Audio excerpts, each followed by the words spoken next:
ship, abandoned ship.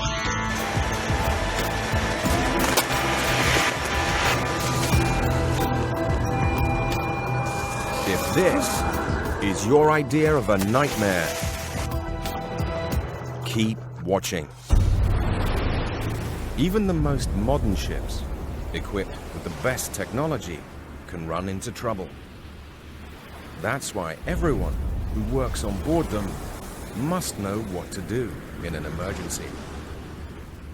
This training package covers sea survival and rescue techniques.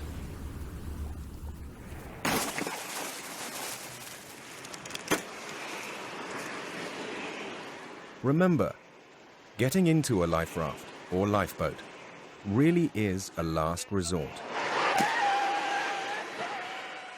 Always stay with the ship, unless there is no alternative. Certainly never jump into the sea, as you will have little chance of surviving alone in the water for long. If the master is forced to take the decision to abandon ship, All crew to abandon the ship. it's vital that you are prepared. That's why the mandatory abandon ship drills are an essential part of life on board. You should know what your duties are and what to bring to your muster point, including life jacket, hard hat, and immersion suit. For detailed information on the survival equipment carried on your ship and instructions on how to use it, consult your ship's SOLAS training manual. This can normally be found on the bridge and in the engine control room and accommodation areas such as the mess and recreation room. At the point that you leave the ship, the distress signal should have been activated and the alarm will have been raised via satellite communications. Even so, it may take some time for help to reach you. This is where key survival techniques can make a big difference.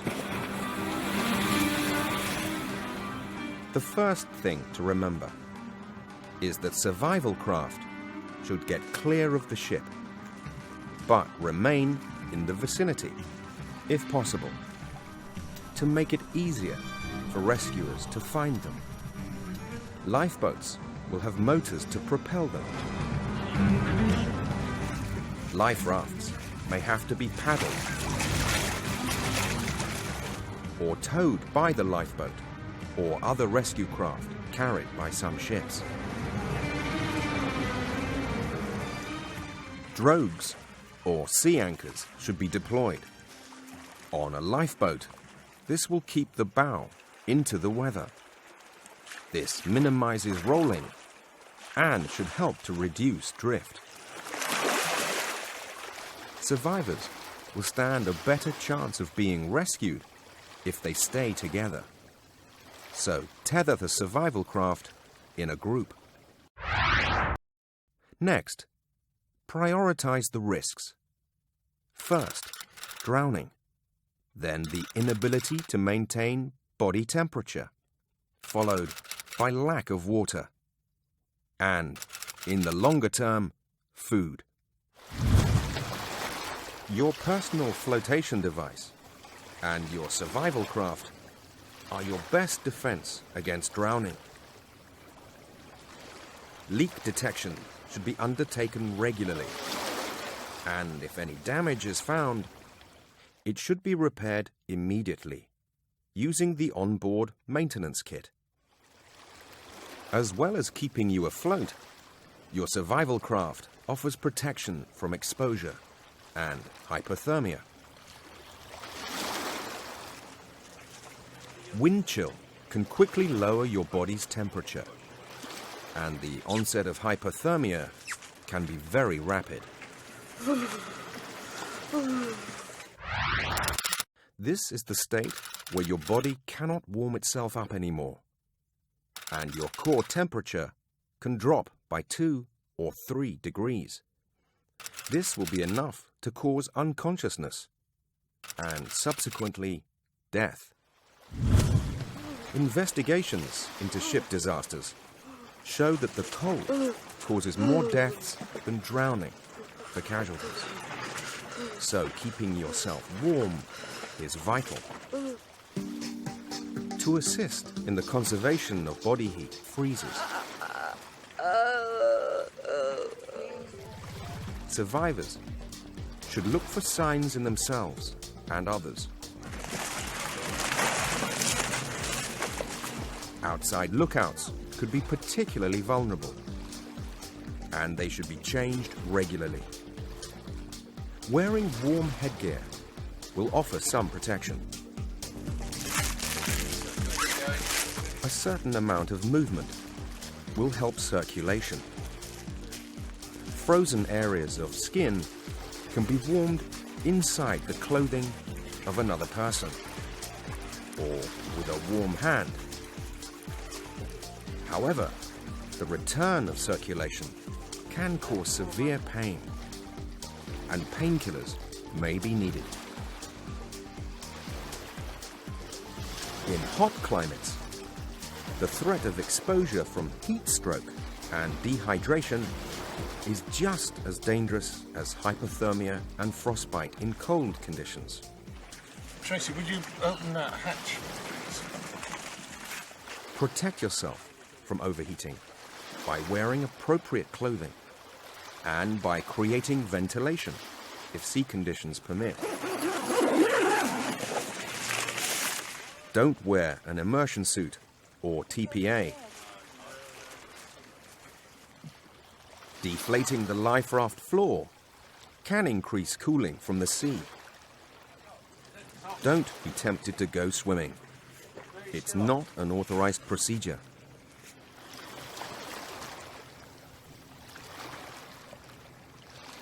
In a fully loaded raft, the occupants could generate a large amount of carbon dioxide whilst breathing.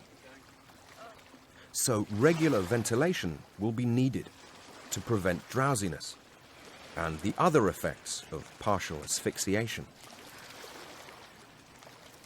All evacuees must take anti-seasickness tablets within 24 hours. Vomiting leads to dehydration. Limit food to carbohydrate-heavy survival rations, unless water is plentiful. A well-nourished person can survive a month or more without food. To conserve vital supplies, no water should be drunk for the first 24 hours, as the body doesn't need it and will readjust its fluid balance to a minimum liquid requirement. The only exception to this rule will be survivors who are burned, have lost blood, or are losing fluids. The onboard water supplies should be supplemented by rainwater collected whenever possible. A clean sponge can be used to collect condensation. If collecting water runoff from the canopy, discard the first collection, as it may well be contaminated by sea salt or talcum powder used in the packing. After the first 24 hours, a daily water ration of half a litre should be issued. It's divided into 3 parts, to be drunk slowly at sunrise, midday, and sunset. Holding the water in the mouth before swallowing will give maximum benefit from a limited water ration. There should be a total ban on alcohol and smoking in the survival craft. Alcohol causes dehydration and can increase motion sickness, all of which will put greater demands on the minimal water supplies. In the absence of medically trained personnel, you may find yourself caring for sick or injured survivors. Survival craft carry first aid kits, including a manual, to help you with basic welfare. As well as obvious signs such as bleeding, watch out for shock, a state of collapse that may occur after serious injury. Victims should be kept warm, laid flat, and, if conscious, given sips of water. Except for those with stomach injuries. Good leadership skills can transform a difficult situation by helping to keep people occupied and positive. Fear, boredom, and lethargy are a dangerous combination. And a good leader will organize the occupants to keep them busy and alert. Motivation is the key. Organize jobs for people, such as sponging the inside, or lookouts and fishing.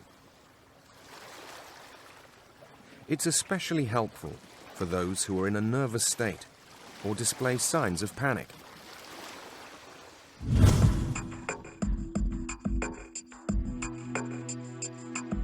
In passenger ship emergencies, people see survivors. The EPIRB, SART, radar reflectors, and VHF are all items of equipment that can help to pinpoint your location. They all have different roles to play in getting you located. The EPIRB, or Emergency Position Indicating Radio Beacon, uses satellites to relay vital information to the nearest Rescue Coordination Center. The rescue services will then alert ships in your area. EPIRBs are activated automatically on immersion in water or manually. The SART, Search and Rescue Radar Transponder, can help rescuers to find your location and must be switched on in the survival craft. It should be rigged at least 1 meter above sea level. The SART transmits a signal that can be picked up by another ship's radar, but will only do so whilst the battery has capacity. However, a SART only works on one radar frequency, 9 GHz. And sometimes a radar reflector may be more useful in attracting an approaching helicopter. You should not use both SART and reflector, as the radar reflector will interfere with the SART.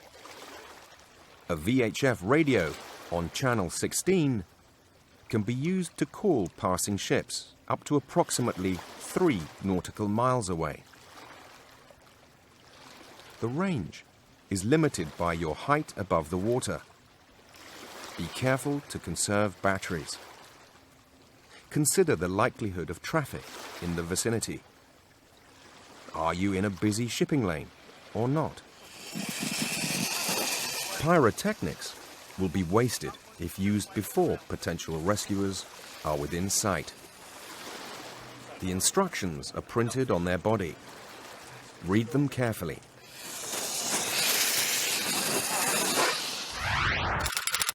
Use parachute flares when a ship is sighted at night. Smoke canisters are for ships and aircraft in daytime, and hand flares for short-range signaling. All of which will help indicate your position, as long as someone is within range to see you. Life rafts and lifeboats come equipped with a heliograph, a mirror that reflects sunlight. It sounds simple, but it can be extremely effective and can be seen up to 5 miles away. Waiting for rescue in a survival craft may be uncomfortable, but you'll have a much better chance than someone who finds themselves in a much more life-threatening situation, alone in the water. As well as the obvious danger of drowning, there is a very high risk of hypothermia. When you enter the water, you are likely to suffer cold shock, rapid breathing, with an increased heart rate.